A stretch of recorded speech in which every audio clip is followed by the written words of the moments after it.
কাজের হিসাব এই মেয়ে দেবে। শুধু এই মেয়ে না, এই মেয়ের বাপ ভাইকেও এর হিসাব দিতে হবে।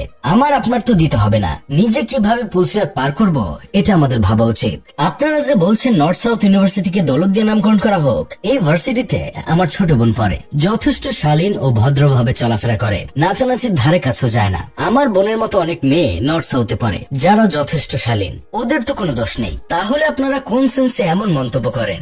আপনারা বলছেন এই মেয়েগুলো নর্তকী, যারা নাচানাচি করছিল।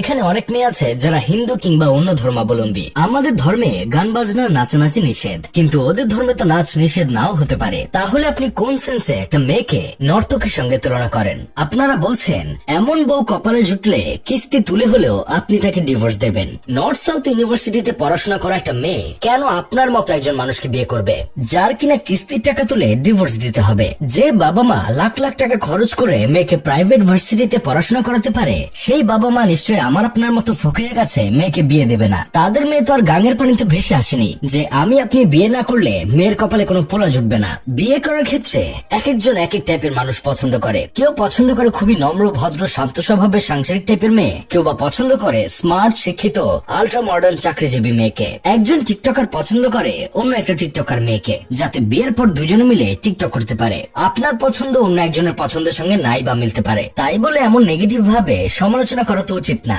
আমার আপনার চোখে যে মেয়েটা নর্তকী, অন্য কারো চোখে সেই মেয়েটা নোরা ফাতেহি। আমার এই কথাগুলো নিশ্চয়ই আপনাদের ভালো লাগেনি, হয়তো মনে মনে গালি দিতে ইচ্ছে করছে।